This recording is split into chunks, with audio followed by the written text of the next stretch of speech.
Welcome, everyone. Welcome, Welcome welcome, to welcome. the bonus episode of the week. And the new bonus episodes are going to be grassroots candidate interviews. And we wanted to extend the first set of interviews to people running in our districts because, we live here in this country, guys. Yes, we We do. are constituents of our own districts. And so we wanted to reach out to those who are running in our own personal districts. And this week, the first interview is going out to my district, District 7 of Florida. You guys know I live in Florida, and we have we have a lot going on in Florida. So I'm very excited, and there's a fourth person here. Woo-hoo. You want to introduce yourself? Yeah, I'm Marialana Kinter. I'm a congressional candidate in Florida's 7th District, who Corey Mills is currently the incumbent, and I'm trying to flip the district from red to blue. Woo! We're excited. Corey Mills is not it, and we've been protesting a lot. So we're excited to hear from you today. You said where you're running, but what inspired you to run? So to talk about what inspired me, I have to go all the way back to my childhood. I'm 26 right now, but growing up, I grew up the youngest of 4 kids. We were raised by a single mom who had a lot of health issues, and we moved around a lot. And regardless of what state we were in, we relied on government programs, Medicaid, free school lunch, SNAP, EBT, however you want to call it. If it was available in the state, we had to rely on it. Our dad passed away when I was 5 years old, so our mom had no choice but to be a single mom, right? And with all of our health issues, there's no way we could have done it, grown up, had a good childhood without those benefits. And even in high school, I had 2 jobs. And then at 17, because I graduated a little early for my age, I graduated at 17. 10 days after my graduation, I went to Navy boot camp and became a nuclear reactor technician. And I served for 8.5 years from 17 to 26, and I became a nuclear reactor plant supervisor and then a nuclear field scout out of Long Island, New York City, and New Jersey. And my time out in Long Island and New York City, I was talking to people every single day about nuclear power, why it's beneficial, advocating for the environment. And part of it I got when I was speaking with these people, they were talking about their hopes and dreams, their stories, their experiences, what struggles they go through on the daily. And I was seeing the same problems I experienced 10 years prior reflected back at me worse than ever. And when I was out there already talking to these people, my mom got very sick and passed away. And anyone who has lost someone knows that you go through a very reflective period, and losing your mom, it's the worst thing ever. So during the reflective period where I was thinking about the values my mom taught me, my experiences and our interactions and how we handled it as a family, combined with seeing these same issues day in and day out, inspired me that when I got out of the military, I would go into public service and continue my personal service from the military into politics to try to fix and rectify the problems that are still going on and still being exacerbated and still not improved. Wow. I didn't even know, I didn't know all of that. That's wow. I know it's a very heavy reason, but it's my reason. That's why afterwards I was like, because there is only so many things to say after. Mm-hmm. Right. It's a complex question asking what inspires you, because there's not just one thing I think that inspires everybody. It's a culmination of all the different things in our life. And as someone who also lost their father, I was not as young as you. I'm so sorry for your loss. I was 16 when mine passed away. That kind of thing changes you greatly. So I know that had to have been a big, big impact on your life as a whole. It was. But luckily, my mom was a champion. Yes. I mean, sounds like it. Mm-hmm. Yes, it does. Now, I was going to ask you, do you feel like you had to grow up kind of quickly though, because you're 26, like, and that's impressive. Like, just how you carry yourself. I'm like, oh wow. Mm-hmm. Thank you. yes, I do feel like I had to grow up very quickly. I think my siblings would attest. I think they feel as though they had to as well. The fact of moving around, my mom's health issues, we knew limitations, and financially, we knew limitations from a very young age. I remember being in elementary school and getting field trip slips and hiding them because I didn't want my mom to feel bad that I know we couldn't go. And on days where something would happen with the school lunch and I'd miss it or anything, I knew that my mom would be mad because we didn't know we were having for dinner that night. Um, so yes, I definitely think that I did have to grow up very quickly. And then joining the military at 17, I was 16 in the beginning of my senior year. And in the beginning of your senior year, you're talking about applying to colleges, all your friends are. In junior year, you're exploring colleges. And I remember exploring colleges. I had good grades. I was in honor societies. Um, but I knew that I wanted to go into the military, and I knew I wanted to do the nuclear program because neither of my parents went to college. I didn't really know what that looked like, but I was in JROTC in high school, and I knew the nuclear program existed, and I knew that's how I could get what I wanted educationally and experience-wise. And in the beginning of senior year, I went up to a recruiter. I was like, hey, I want to talk to you. I'm a senior. I know that's what you want. Let me talk to you about the nuclear program. And they were like, yeah, absolutely. And we had this long conversation. They found out I was 16. And they were like, I can't even talk to you. Go, like, come back when you're 17. So on my 17th birthday, I went back. And then, yeah, joining the military at 17, you definitely grew up quicker. Oh yeah. That just like, I mean, aside from the military portion, because I've never served, also thank you for your service. I that was so freaking relatable. Where you said the slips and hiding them, I was like, oh my god! And this is what we need. We need people running that are literally us, that went through the same things that we did, because it's 2% of Congress that's working class. They're not us. They don't represent us. How many people in Congress have had that horrible peanut butter and jelly sandwich that the free kids, got in the cafeteria? Yeah. You know what I mean? Like, everybody knew you were getting the free lunch because you got the double layered bread with like this horrible thick layer of jelly and a horrible thick layer of peanut butter. And if you didn't like it, oh freaking well. The school pizza that was like a sheet, the The SpongeBob square. pizza. Yep. And that was The good. sponge. I had to take it apart layer by layer to even eat it. Because it was so hard. Oh my god, you're speaking to my soul right now. Oh my god, I feel like we basically transitioned to the next question. So it was basically going to be how did growing up, what's it called, middle class poverty, like how everyone else grew up, how it shaped you. So we're getting right into it. Having the pizza, the SpongeBob pizza at lunch, having to hide the pink slips or the slips from going on the field trips. The book fair. Remember the book fair? Yeah. I remember the Not book fair. having I would get money. like $5, and people would be leaving with these. Those videos. It's like thrift store haul. They'd be leaving with those gigantic bookstore hauls. I guarantee all the influencers now who do haul videos were bookstore Yeah. kids, where they left with a bunch of books, and they were like, "My new Lizzie McGuire pen." Click, click, click, click, click. And I'd be like, "I got a book on a dog named Spot. It was in clearance." And I'd be so excited. Or like a magic pen. It erases at night. Oh my god, core memories unlocked. That is great. I love that. I I love was that. such a Lizzie McGuire fan. I love this. I love this. I absolutely love this. This is exactly what we need. This is what we Exactly. need. Yeah. But I 40 suppose mils, gotta go.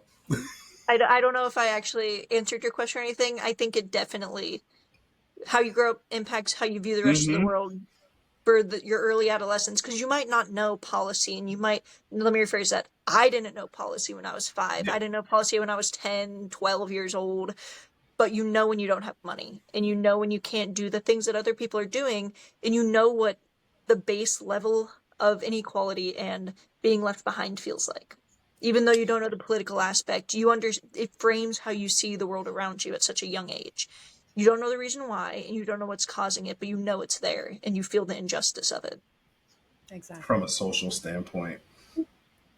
So then, one last follow up question: what age did you feel like you started paying attention to or like became cognizant of policy?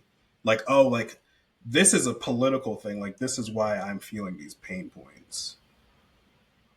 I would say I got my first job at 14, and that's when I learned about taxes and filing taxes. And that was the beginning of it for me, was thinking at 13, 14 and being like, I can enter the workforce now. Do I want to do that? What does that mean? What does that look like? Where can I work? And at 14 and a half is when you can start working in North Carolina, which is where I spent my like middle school and high school years. And I had to start researching how many hours I could work, what incentives, what pay rates I could receive, what jobs I could do at that age. And that's when I became more aware of policy and how it actually impacts me on an individual level. Wow, that's Yeah. an early age to learn about taxes. Yeah. I'm sure a lot of people didn't learn about it till much later, 17, 18 years old. So having to learn that at 14, Yeah. I couldn't Rough. even imagine. Yeah. I First job in remember- Staples. I remember my parents like wanting me to get a job at 14. They were like, go get a job at Publix and stuff like that because I could, but it was never like you had to get a job. That was very much, by that point of my life, we had gotten mostly out of poverty. So I had seen both ends of the spectrum, really. I had grown up with the horrible, awful sandwiches and the haha, you're wearing hand-me-downs from the thrift store. And I had also grown up with the brand new iPhone when it came out. So like I experienced a wide variety just because of the fortune of my parents. So to that end, like housing prices are one of those things that really fluctuate greatly. I remember when my parents could afford a home versus when they couldn't, when my mom was renting versus when she finally bought a home, like, and the difference in cost of rent and mortgage. So I know in Central Florida specifically, what specific policies would you support to like make housing more affordable and protect renters from being pushed out of their own communities? Because obviously those families that are in poverty and have to have their children work at 14 years old, it's often because they have to make rent, have to get food, have to pay bills. So what can we do to make that more affordable? So to make it more affordable, there's a few things that I believe we can do. I do want to clarify just real quick. When I was 14, I actually had moved in with my aunt and uncle. So it wasn't, and my aunt was a dental assistant and my uncle was a firefighter. So they were what I would classify as middle class. They owned a house. And so I got to see how different it was. You just reminded me of it. And so when I actually started working at 14 and a half, it wasn't a matter of I absolutely had to. It was a matter of like, I feel like I should do this because I have financial insecurity from growing up how I grew up. That's extremely valid. 100% yeah. That's valid. In terms of making renting affordable and housing affordable, there's a few options we can do. Some are already adopted in other states, like preventing more than however Florida would want to go about it. We can prevent drastic increases in hikes in renters from year to year on a lease. Where I lived in Long Island at my last duty station, you couldn't increase rent more than a certain percentage. And so doing something like that, a renter's bill of rights, however we want to frame it out here to prevent drastic things like that. And then also having basic things that need to be done, right? You have to do this, or the landlord can get fined. But one of the biggest ones, we see it all the time, something will pop up in the neighborhood or they'll start building new infrastructure and all of a sudden everyone wants to increase their rent and they price everyone out. And so preventing year-to-year increases like that, one, it allows the landlord to have long-term renters where you can develop a relationship, and two, it obviously protects the renters, which is critically important. No one likes having housing insecurity, not knowing if, oh, my lease is coming up, it's time to renew, are they going to completely screw me over? No one enjoys that feeling. And so having it legally protected would be fantastic. Another one is for dilapidated infrastructure, or we have a lot of automation going on and people are getting to work from home and it's leaving a lot of commercial real estate kind of empty. And that's a prime area of these buildings that are nice, they're in good condition, they've been maintained. we could transition that into housing. And other states and other cities have already done it. And even in Orlando, they've converted parts of hotels into long-term veteran housing and allowed homeless veterans to stay there to get back on their feet. And so the ability to turn commercial infrastructure that's already there, into residential housing and have it be, we could do affordable housing, we could do any number of things. Government assisted housing, it would alleviate a lot. And it would also not drastically increase any amounts of debt or cost because it already exists. Yes. You just answered a question that I feel like I've had in my head for about 5 years now. Because ever since I started working from home, I'm like, if we're going to be working from home for this long, they're not going to need these buildings. What are they going to do with these buildings? A lot of times, nothing. They'll do nothing. They'll knock it down and put parking garages. Yep. Or they just leave it there.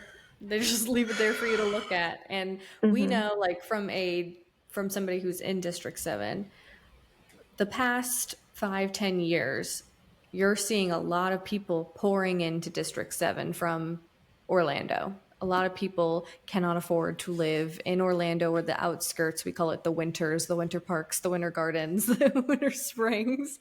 They can't afford to live there anymore because it's just so expensive. Rent has gotten insane, especially in Orlando.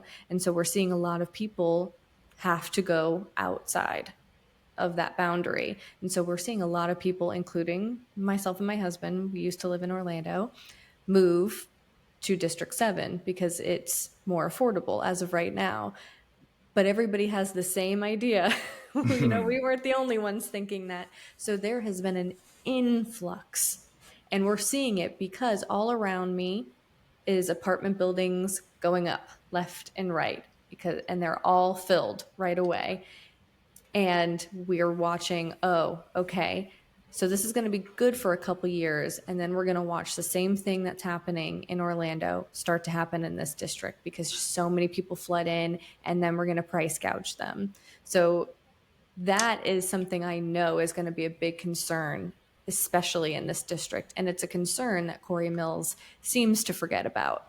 And as somebody who, he doesn't do town halls, but as somebody who has spoken to a lot of people in this district and lives here, a huge issue is people that have lived here a long time who are afraid that, to your point, people are going to start buying up all of this land to start throwing up more apartments and townhomes and brand new homes. And then also the people that have been living here in these apartments and their rent is going to skyrocket. So hearing your take on it is very refreshing from absolutely no take that we get from Corey Mills. No opinion at all. Yeah. And as a quick example, I'm from New Smyrna Beach. Like, I grew up in New Smyrna Beach. My dad's house that he bought was in New Smyrna Beach. And his mortgage, when he bought it in 1995, I think, was $450. When he, yeah. $450 a month was his mortgage for a $50,000 house, 2-bedroom, 1-bath in New Smyrna Beach. That same house I sold for $110,000. And now it's worth like $250,000. And I was like, it's not worth that. I know that because the roof that's still on there is the one that my dad put on there in 2011. When I was stationed in Washington, it was in the beginning of COVID, and we were renting, and then we left on the COVID deployment and got back, and that was exactly what was happening over there. Bremerton, Washington is right across the Puget Sound from Seattle, and there's a fast ferry that goes back and forth. Everyone was working from home, and they were like, why am I paying insane Seattle rent prices when I could be paying dirt cheap Bremerton rent prices? Everyone started moving there. Commercial real estate people started buying up all the property over there, putting up apartments, doing whatever they wanted, and completely pricing out the people who lived there long term. Yeah, and we're going to see it here. We are. Yikes. It's just inevitable. And so it's just good to hear a stance. A stance is great. But hearing that you've really thought through, especially, as Devin said, with, commercial infrastructure that's just sitting stagnant. We always make fun of, if you're from Florida, the I-4 eyesore. Yeah, the I-4 eyesore is just this huge building. It's like way too big, and it's not being used for anything. And it could be used for something good, like, affordable housing. So it is great to hear somebody who has that same stance that I know a lot of us in this district have. Who else But used the I-4 eyesore as a way to know when they were close to Disney? yes. But I know, especially in this district, we actually have in this district a lot of people who are lifelong Floridians that have lived in District 7 their entire lives. And a lot of them are upset because Florida is still refusing to expand Medicaid. So do you have a stance on how to make healthcare more accessible for people who are uninsured or underinsured in this district? And maybe, what people can do as representatives, because I think a lot of people don't realize the impact that they could have on healthcare being in that role. Absolutely. So we need to expand Medicaid. We need to. It's just bottom line up front, right? But the mitigating action for if we cannot pass that or if it's repetitively blocked are allowing Medicaid and the providers of Medicaid to bargain and provide subsidies to where it is financially disadvantaged. It is not in the company's best interest to say no anymore. So if we make it so that they can make enough money to stay in business, because what people want in the medical world is for you to seek out their care so that you're in their debt. And even if that debt never gets paid, it's the idea of the money that you owe them that matters. And so providing subsidies where they're guaranteed to get paid and you're able to negotiate prices then allows the prices to be more competitive and people to receive care and the medical companies to get paid. And by opening up the floor, right now we have contracts with people, and I saw it in the military when you're sourcing supply and you're sourcing products. When you have a contract with someone, they no longer care about the quality of what they're giving you. They care about the fact that they have a guaranteed amount of money that they're going to get for giving you a service. Whether it's good or not, doesn't matter. So the renewal period for those contracts matters, and opening up the floor more frequently to newer companies or companies to negotiate and be like, no, I have a better deal. I have a better deal. It's going to give us the competitive edge to have lower costs, which will then allow us to save money in Medicaid by saving money in what we're spending it on. And then also the free clinics there for in terms of elected officials, there are a lot of free clinics in the district. People who will provide medical care to underinsured or uninsured people. Granted, provided they have proof, and shining light on those elected officials who feel as though they can't do anything, because we've seen elected officials speak up and say, I don't feel like I have a voice. I feel like I can't get policies passed. And in this climate, it is hard to get policies passed, but it's not hard to point people to resources that already exist, to resources that are already there. And luckily, like I said, in CD7, there are a lot of organizations that are willing to provide medical care in whatever aspect they can. You might have to go to multiple different organizations, like one for dental, one for eye, one for hearing, but the ability of an elected official to understand that, know that, and then realize that's what people need and to shine light on it is free. You're not introducing policy, you're not worried about rejection. It's free to provide resources and point them out. Absolutely. I mean, I have one down the street from me and the parking lot's always empty. And I do think it's because people just don't know about it. They don't. And when I you're know in a people pinch. here. Sorry. No, you're good. I know people here who didn't know they existed, so they went to like a doctor and got massive amounts of medical bills and medical debt. And they're like, no, I know I'm not going to be able to pay it, but I needed medical care because they just didn't know those resources existed. They don't. And if they don't have enough time, like if you have a dental emergency, you chip a tooth and you're in a lot of pain, you're just going to go. And you're just going to go to the nearest one and you'll figure it out because you didn't know that there was another option. You didn't have time to do all that research yourself. When it's, to your point, it is free for our reps and the people that we vote and we put up on this pedestal to say, hey, help us, you know? Can we go to your website and get some information? Is there a video? Is there anything that we can look at and get some information? And it's really hard to do if you don't have a representative that is using those resources. Instead, a lot of them like to say, to your point, what do you want me to do? I'm little old me. I can only do so much. I can only pass so many things, especially in the climate we're in right now. I But there's guarantee so many other things. if we take any candidate or elected official, there are some very good elected officials like Maxwell Frost. I'm not saying that. Yeah. He is great at providing resources, an Mhm. icon, truly. But if we were to look up most elected officials and most candidates, we would instead be able to find within an instant where to donate money to them and not Mhm. resources that they can recommend or provide anything helpful with. Just what they want to do eventually and where to give them money. Mm-hmm. Yep. Absolutely. Yep. Yeah. You hit the nail right on the head there. Yes. Yes. Devin, you want Okay. to take the next one? Yeah. So, as a veteran that was in the Navy, you've made veteran support one of your top priorities. So what's broken? I mean, what's broken with how veterans are being treated right now, and how would you go about trying to fix that? Absolutely. So, a lot, right? I Yeah, even spent a week. everything. I spent a week in May advocating for veterans benefits and against cuts with this veterans organization in DC. And we got to speak to a lot of senators and congressmen and try to explain this exact thing.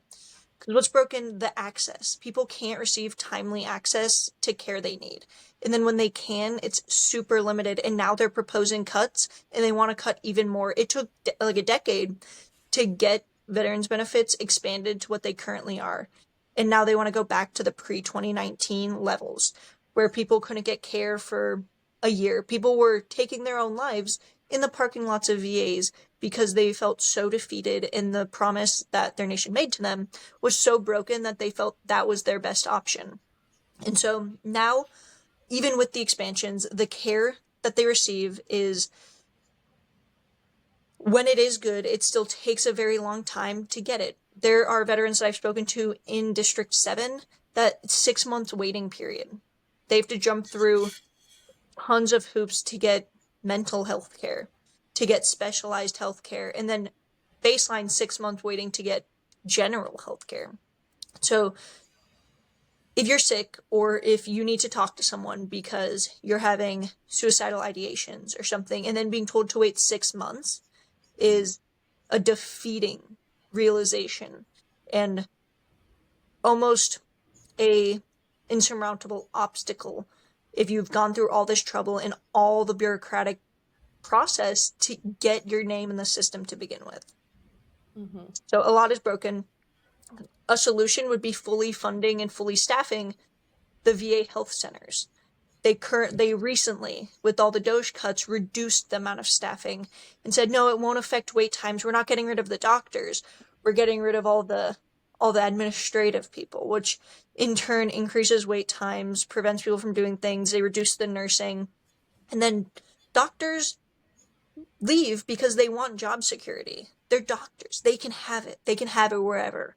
The medical industry is a gigantic industry in the United States, a predatory one, yes, but a gigantic one. And people can get that job security elsewhere if the VA doesn't provide it. Previously, working for the government was a form of job security. You had good benefits, you knew you had a paycheck every 2 weeks, and you knew it wasn't going anywhere. And so then putting a big question mark on that annihilates things like the VA, which in turn annihilates millions of people's healthcare. So fully staffing it, fully funding it, and then allowing the process to be easier. They present it as though every veteran who's trying to get healthcare is a bad actor, instead of Mm-hmm. every veteran who is trying to get healthcare earned it through their service and they deserve it. Mm-hmm. It's disgusting how you guys get treated. I was just speaking to a vet a couple weeks ago, and he was saying how he had like an undetermined wait time for him to get his for mental health services as well, and like I'm just like, are you good? Like, are you okay? Are you okay? Because it's like he doesn't know when he's going to get the help he needs. All the cuts that have been happening, so it's just everything is up in the air right now, and it's just it just doesn't sit right with me the way Yeah. you I guys. agree. And Yeah. the hardest part is a bunch of politicians and legislation makers, they want to wrap themselves in the American flag as often as they can get and say I love veterans and then deny them the health care. Mm-hmm. It's the grossest form of posturing. It's just grandstanding that it's gross. It's so gross. It is. They're so easy to cut any type of funding that would affect human lives. And, leading into this next question, we're seeing a lot of cuts to funding throughout this country. But one that has been very stark for Florida has been the cuts to the National Weather Service and the NOAA. Florida has, within the past few years, seen an influx of insane hurricanes that are hitting. We've always had hurricanes, but they're just getting worse and worse. And meteorologists in Florida have said that they do not believe they're going to be able to accurately predict hurricane season this year. And based on the fact that we still have not recovered from Hurricane Milton and Helene last year, it's very scary.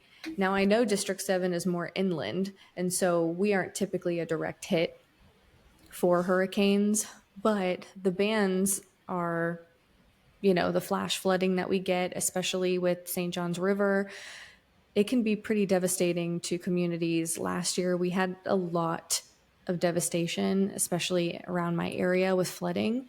A lot of people's homes were, completely flooded and destroyed. And so, with these cuts in a state that faces extreme weather, especially right now, how would you fight for disaster funding or for the National Weather Service and the NOAA to be funded again, seeing as this is going to really impact the state of Florida? Absolutely. So introduction of policy is a gigantic one. Policy that strengthens it, policy that allows grants and loans to be set. And a way we can do that is by making it its own instead of doing these gigantic bills, is isolating it. I think people on both parties want warning when there's a hurricane, because when your house floods, it doesn't matter if you're a Republican or a Democrat. It matters that your house is flooded. And so introducing that as a standalone bill instead of trying to introduce it with 20 other things, because they'll deny all those other 19, but when it's isolated, no one wants their house to be flooded who lives in Florida, and there are other politicians who live here too. And so introducing loans and grants that fund FEMA and their pre-mitigation programs, as well as the BRIC program, which is the Building Resilient Infrastructure in Communities program, which does things like elevate a lot of different projects, but it's used as a risk mitigation. And one of the things it will fund is elevating flood zones or fixing the foundations of areas that are flooded, which, especially in Central Florida, the coast, it's very clear what the threat is there: flooding due to tropical storms, influx in the tides, degradation of the coastal environment and infrastructure out there. And then in Central Florida, it's a lot more because of that urban expansion and the urban sprawl of Orlando. We're building on more marshy areas that weren't meant to be built upon, and then we're shocked when they flood every bad storm, because that soil in that area wasn't meant to have that infrastructure on it. So doing things while we're developing and funding sustainable development through programs like the BRIC program, where you will elevate those areas that are prone to flooding so that they don't do that when you build on top of them, can be a game changer, because then you're not doing damage control if you're doing it as a pre-mitigation. That might be more costly up front, but it saves you millions in the long run because of the rework. And I know we like to say the best work is rework, but when it comes to saving money in the government, that is not the case. So doing it as a preemptive instead of as an after. We live in Florida. We know that there's a hurricane season every year, and there's going to be hurricanes during it, flooding, a lot of damage, high winds, thunderstorms, all sorts of things that happen every year. It's not a surprise, and they need to stop treating FEMA and risk mitigation like a political football and treat it like something that it is, which is a fact of life when you live somewhere like this. And if we stop being shocked every time it happens and being like, oh my goodness, what are we going to do to fund this? And instead coming up with a set plan beforehand, that could help mitigate it as well. And that just gets into how do you actually reduce spending in the government? It's coming up with a plan before you start cutting things. Instead of now having to panic and freak out because we don't know when hurricanes are coming, we could have planned it ahead of time. Yes. And then made reductions. Yes. And this actually leads perfectly into the next question, which is that obviously the system we currently have in place is failing working families. And, you being in District 7, firsthand, it's working class through and through. I mean, people live here and drive into downtown Orlando to work. I mean, that's just the fact of the matter. We're watching a lot of our own politicians in Florida just leave accountability and integrity at the door the second they enter office. And to your point, like people begging for FEMA aid last year, begging for our politicians to help us. Where is the integrity? Where's the accountability going forward? And so, what does that look like to you in Congress? What does that look like to you to hold people accountable and make sure the system is working for your constituents? Absolutely. So I think that answer ties pretty closely with, in terms of that integrity factor, it ties pretty closely with doing things preemptively. People can't, the working class is being attacked because of a bunch of things that we are aware of and we know of and that we can preemptively fix. The integrity and accountability and corruption. We don't have to wait until someone's corrupt to make a law saying that they shouldn't be able to do something. We know what right and wrong is, and we can make that in advance. We don't have to wait until someone does something crazy. Same thing with the hurricane services. We don't have to wait until a bunch of working class people's houses are flooded and now they need emergency fund, because we knew that these things were going to happen because we live in Florida. We know that people are going to get sick. We shouldn't have to wait until 70% of the population is in mass amounts of medical debt to then say, oh, maybe we have a medical issue. No one can afford things. People are getting sick in the middle of the street. The old people can afford medical care and can't afford their medicine. We don't have to wait until we fail society to make policy. And we can do that preemptively. The job of politicians and the job of people in Congress is to pass legislation on behalf of their constituents to represent them, not just the people who voted for them, but all of them. And even if, say, you are a Republican or a Democrat and the opposite party of your constituents are saying that they need something, you still have to address that, even though they were not the ones who voted for you, because you represent all of them. And I also think that ties back into the integrity. People will often only listen to the constituents who voted for them and say that the other ones are being dramatic or any other number of things. And we've seen it in both parties, frankly. And so returning that into the representation of all will also in turn help every constituent in your district.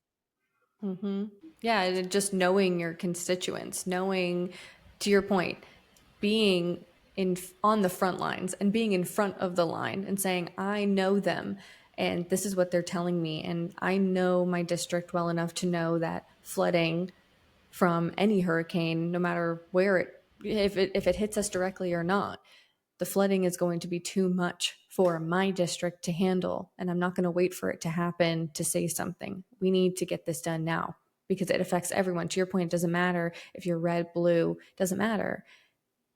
A hurricane doesn't care who you are, and flooding doesn't care who you are. And we've seen the effects of it here, and we've watched people that we voted for, people we didn't vote for, get into office, and they go to DC and you never hear from them. They're up there. They don't come back down. They don't meet with their constituents. Some of them don't even come down when we do have a disaster like a hurricane to help their constituents after the fact. And so, yes, obviously, the biggest thing you could do is, to your point, get in front of it. Why are we waiting until it happens? We don't have to wait, and we don't have to wait until people are in our thoughts and prayers if we keep them in our policy instead. Yes, absolutely. Absolutely. Yes. I do want to give you a compliment. I love how you put everything. Your messaging is great. You put it in very good basic terms, because I feel like that's an issue with our politicians on the left. They over explain, and I feel like as if they try to explain things to everyone as if they have like a master's degree when they don't, when really it's literally just the way you said it. Like, we can do things preemptively. We don't need to wait. We can do it before. We can quite literally make an investment so we don't have to deal with the blowback later on. Thank you. At my job, we actually joked around and had a term for it because I always like things in the simplest terms. I don't believe in making things more complicated. I don't like mincing I can words tell. about it. And we had a term for it. My name's Marialana, but my nickname is Lainey. And so we would always joke around and say, put it in Lainey's terms, like in layman's terms. So thank you. I love it. Yeah, love I it. can see that. All right, and then how do you feel about this current administration and their policies, and what impact do you think it has on its leadership? Excuse me. What impact do you think this leadership is having on Florida, or lack of leadership, honestly? Yeah, there's so many different aspects of it to talk about that it is such a big question. We could start with the amount of people that are being cut from jobs in Florida from Doge, me included, at my research position at UCF, all the way to cutting hundreds of employees at NASA, which is one of Florida's biggest industries, and being known as the Space Coast. It's a gigantic global tourism attraction for people to come here and see all the front of line stuff. And they have goals of how many people they want to cut there that are still going on. I know a lot of people don't talk about it still, but we're still cutting people. So that's another policy that's affecting thousands of Floridians. Florida has a lot of federal bases, they have a lot of federal jobs, and gutting them is huge. Also, with the veterans population, gutting the VA programs, another policy that's huge and not great. Cutting FEMA and cutting the National Weather Service funding, another policy that's hurting Floridians. Cutting Medicaid expansion and the ability of states to advocate for their own medical expansion, another policy that's going to hurt Floridians. The new detention center in the Everglades, another policy that's not only hurting the Floridian people, but the Floridian economy, because people will not do tourism here as much if they're worried about that. People don't want to go somewhere on their vacation where they feel morally bad for doing it. People talk about online constantly boycotting Florida because of it, boycotting Florida because it's the ground zero for Project 2025. It's going to hurt the tourism industry, and it might be happening right now, so we can't see it, but it'll be there. That's another policy that's hurting Floridians, hurting the economy, and hurting the environment. Millions of dollars over the past decades have been spent to protect the Everglades. And now, with zero environmental guidance and environmental approval, they're building a detention center in one of the most critically sensitive environments in the United States. Florida is very diverse and continentally has the most endangered species of any other state, and a lot of them live there.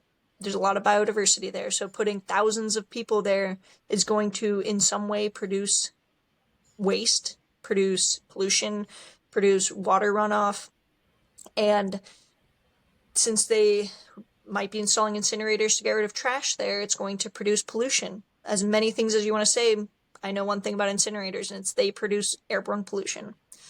So that is, again, another policy that is hurting Floridians. Same it literally breaks my heart because, I have so many good memories of going with my father, going canoeing in so many different areas and looking at the alligators, looking at the turtles.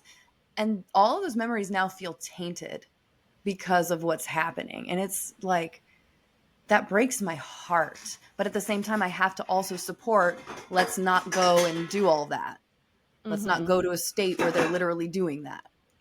Yeah, I'm like the beaches. We have theme parks here. We have beautiful springs. There's so many great things in Florida that people retire here. I mean, it's like the number one place to retire in the US. And so, yeah, it's going to be impacted because people just have a bad taste in their mouth and they don't want to come down here and contribute to a state that this is happening. And so it hurts everyone else. It's kind of like, one person ruins it for everyone else.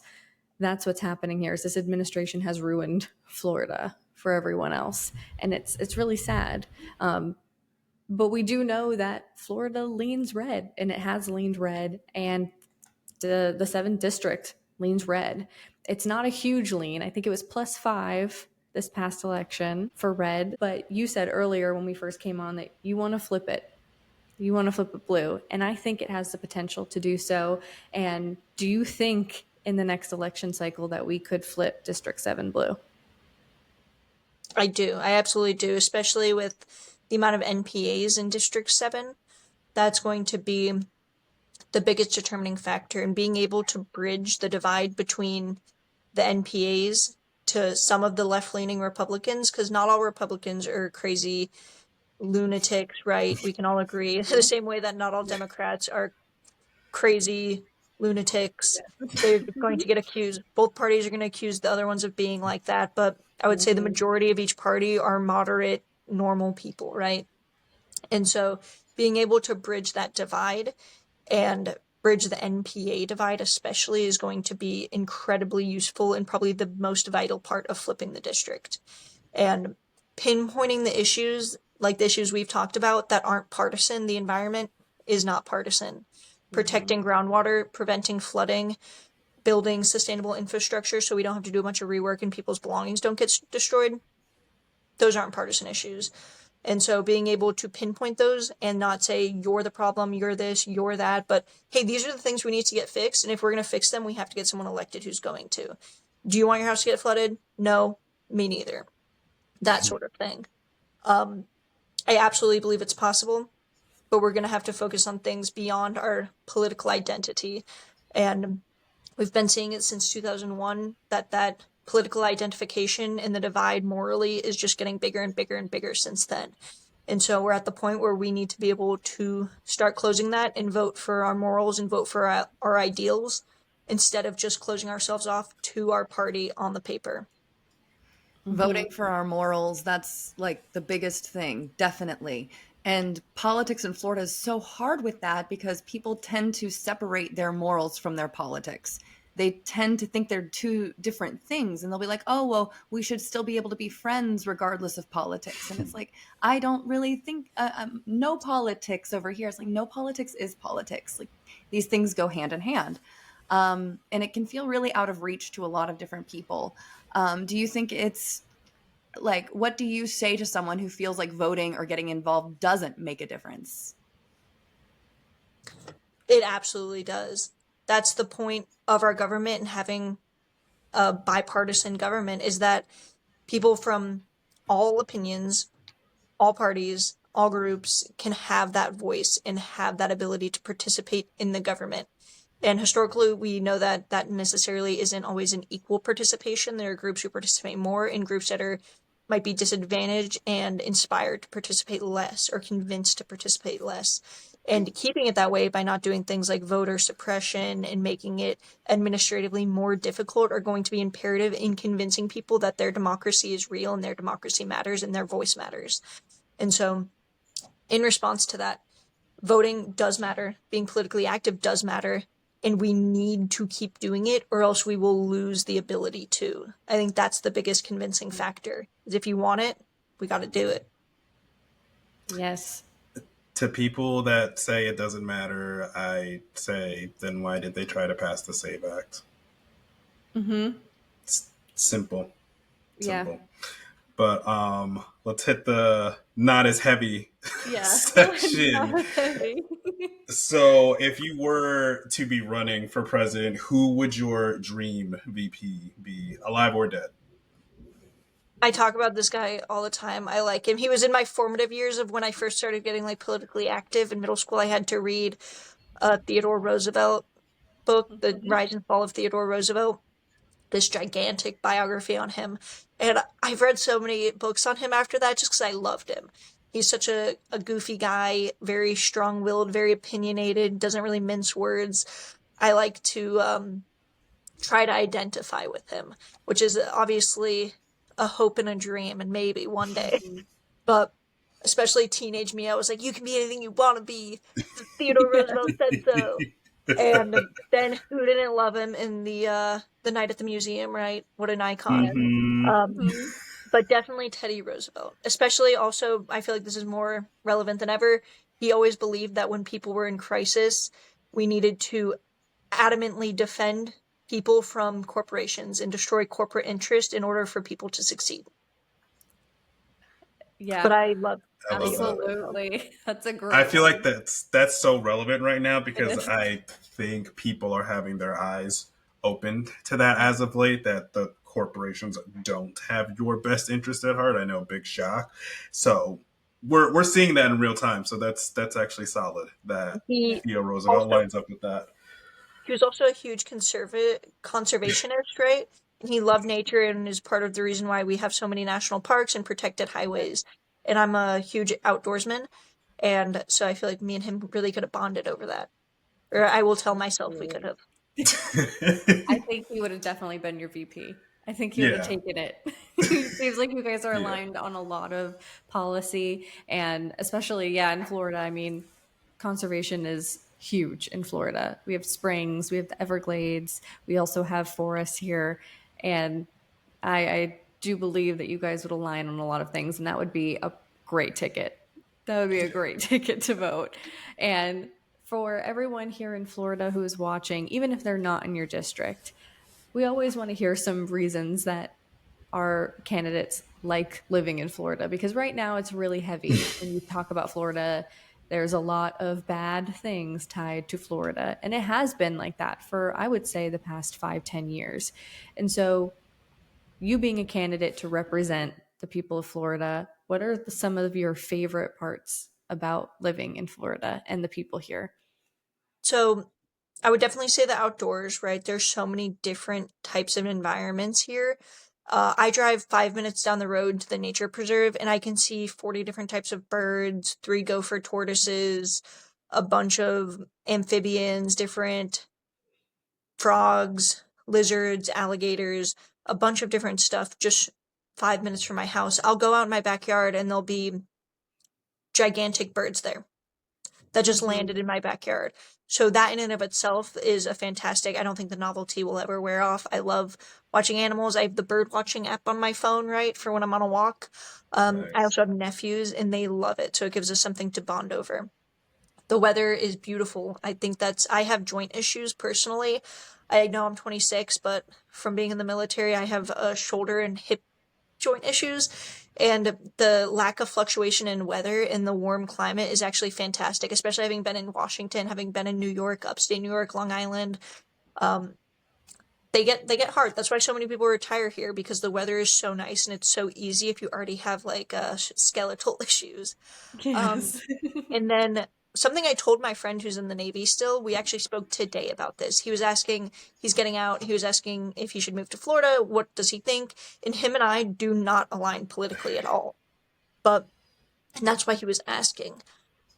And what I told him was one of my favorite things about Florida is that everyone, regardless of party, will always vote in favor of keeping the free state of Florida free. And no matter what it is, the legislation may not, the elected officials may not, but the people will consistently show up to the ballot and vote in favor of freedom, and vote whatever doesn't limit their freedom. They voted to not have a complete state ban on abortion. They voted for guns on both sides. Party Democratic and Republican voted on having less limits on guns. They voted for medical marijuana. The people did. Again, not That one necessarily shocked me. Yeah. legislation, but they all voted in favor of medical marijuana and hopefully recreational marijuana. And I think that speaks volumes to what people like, people who live here, were born here, like about Florida, and that's keeping it the free state of Florida. And so that's something I really like personally, especially as controversial as it is. I don't believe in limiting anyone's freedoms medically, recreationally, belief wise. And so for me, that was very important. Mm-hmm. Yes. And it's great to not, there are good things about Florida. It's so easy to beat up on Florida, of course, with everything that's going on right now.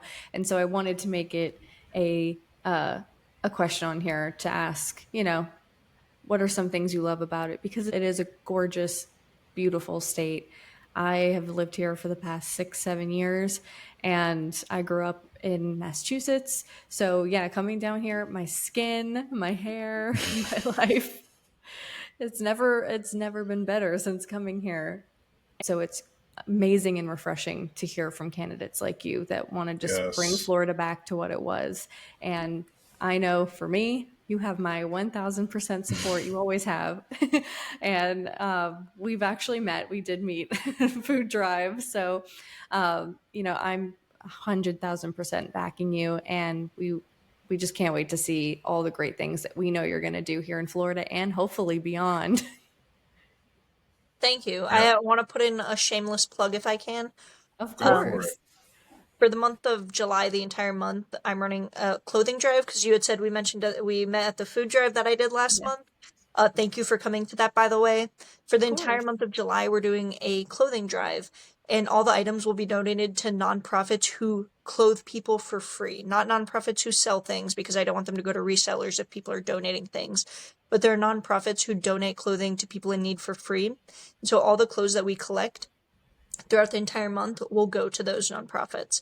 And the official drop-off day is July 26th, but through the entire month, if people fill out a request form, we will personally pick up their donation items from them where they are to make it as accessible as possible. Thank you so much for being our Yes. first candidate interview. Yes.